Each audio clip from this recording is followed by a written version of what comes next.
Caveman David Rickels back here on the program. Bellator 159, Melvin Guillard his opponent, July 22nd. Kansas City Arena. Interesting matchup. Yeah. And stop flexing. Your arms are not that big anymore. I know, man. I'm getting skinny. That's the problem. Yeah, so let's dwell on this for a second here. We've got Melvin Guillard versus David Caveman Rickels.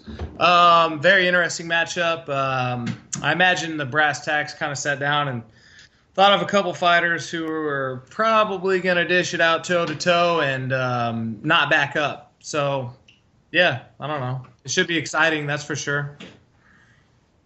Obviously, his ground game is pretty much nothing to speak of, but we've never seen it.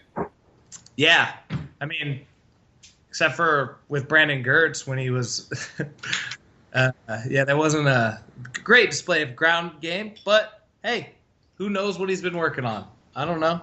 So he's got a lot of fights. He's got a lot of footage, a lot of tape on him. So it's easy to see a lot of stuff.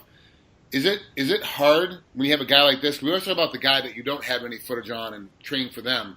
But this guy's got a ton of footage, and that can throw you off, actually, having that much stuff to look at. Do you find it a little bit more difficult training for a guy like this who's got so much stuff to look at? I went back and I watched his last, I think it was 4 fights with Gaethje, him and Gertz, and the Campos fight, which there wasn't a lot to get out of that, to be honest. But the Gaethje fight, you see a lot of his stand-up. And then the Brandon Gertz, you see a lot of what he's not doing on the ground, I guess. So when it comes to the Campos fight, which is his last fight, he got knocked out in the second round. Is he now worrying about his ground game so much that he's letting his hands go, not trying to stand up as much? Or do you think it's a situation of he just got caught that one time?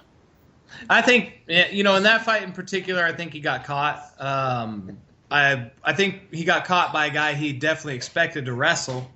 I think he thought for sure they'd end up being wrestling right off the bat, But Campos came forward, threw some good shots, and caught him off guard for sure. Guillard hasn't been doing very well. Guillard. Off guard? Guillard? Is that right?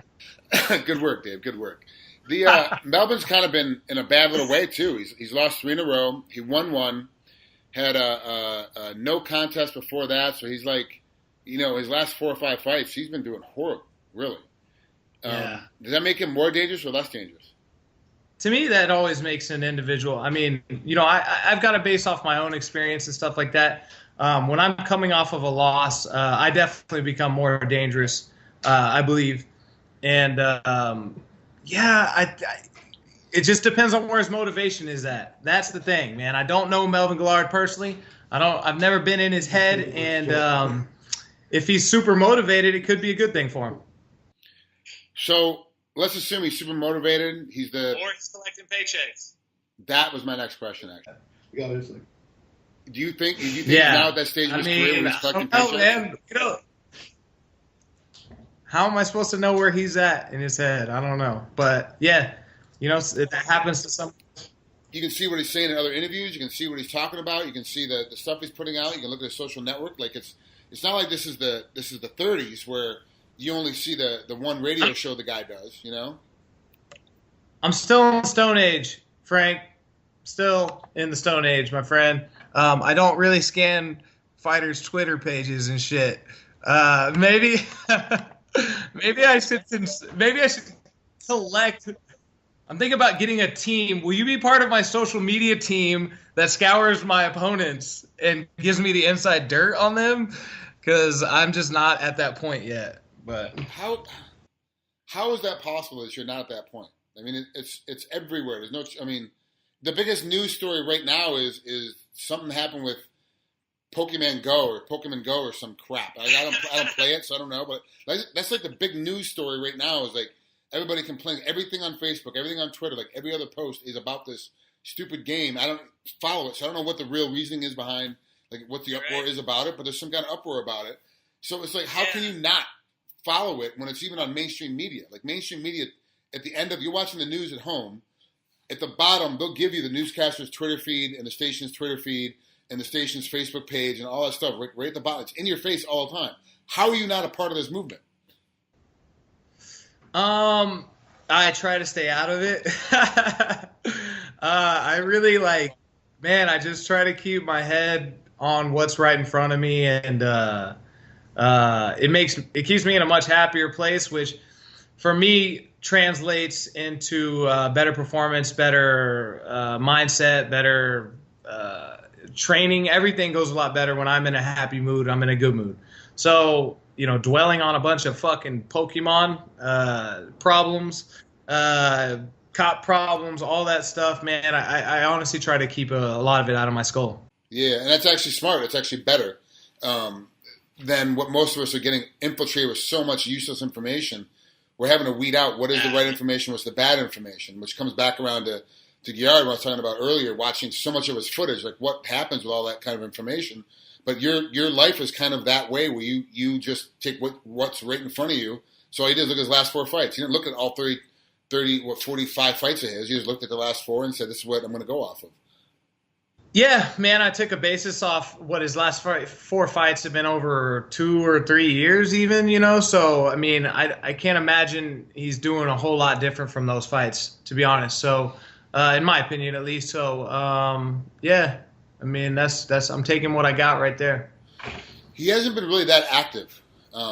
He fought 3 times in 2014. He fought 1 time in 15, and so far only 1 time in 16. Of course, your fight will be the second time.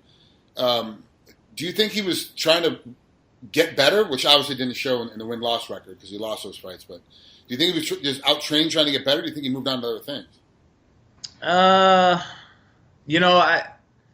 Like I said, I don't want to jump into the skull, Melvin Guillard, but if I was to, I mean, he's been in the game for a really long time, man. He could be possibly getting tired of training as hard as he has in the past. Like you said, he could be collecting paychecks. He could be, he might just think Bellator fighters aren't that great and he can go in there and do whatever he wants, So, I don't know what it is, man. So all that put together, all that stuff it could be anything with him. What does that do for you mentally, waking up in the morning and going, okay, I got to get ready for this guy. He could be easily collecting a paycheck, but at the same time, he could easily be coming in trying to take my head off. So how are you approaching training from a mental standpoint every morning? I'm just on this one, man. Like I've been out at Team Elevation 6 weeks. I did 6 weeks straight this time, basically. So I'm just listening to my coaches, man, and the mindset we have going into this fight is be ready for 15 minutes, and most likely that's not going to happen, but. We plan on a 15-minute battle. Plan on the best Melvin Guillard that could possibly show up, and be ready for a 15-minute war. And that's what I've prepared for. And I feel if it was a 25-minute war, I'd be throwing down the whole time. So, I'm going to be in there ready to go. What did you tweak for this training camp? Every fighter has to tweak something a little bit. Not like saying you changed the whole coach or changed the whole diet plan, but what did you tweak a little bit during this training camp specifically to get ready for Melvin?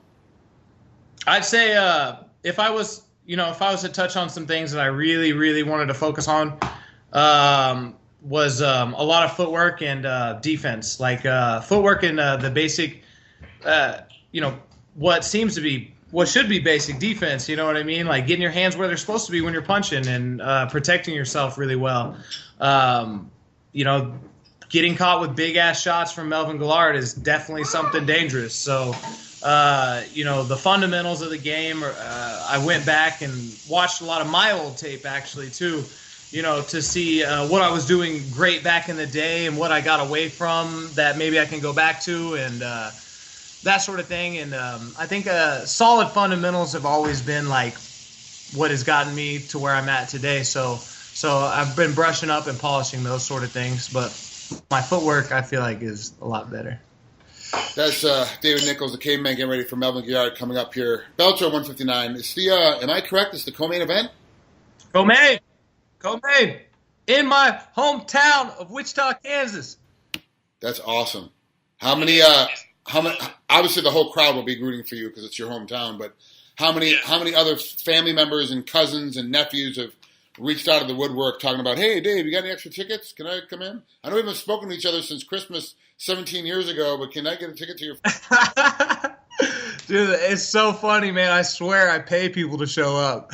Like, I give away way too many tickets, but it always works out. It's a good deal. Good for you. Have fun, man. This fight's going to be a great fight. It will be fireworks no matter what happens. Both you guys are going to swing. Both you guys are going to bring it. I mean, obviously, I'm leaning towards you by the way the conversation went today. I just don't think Melvin has it anymore. It hasn't shown me as of late that he still has it. He could prove me wrong. Come on the 22nd, which is totally fine. I'm okay with that. I'm all right if he proves me wrong. But I definitely think that you're the better cardio shape, have the better hand speed. Now that you're working on your footwork, hopefully you have the better footwork as well to get out of the way when you need to. Yeah.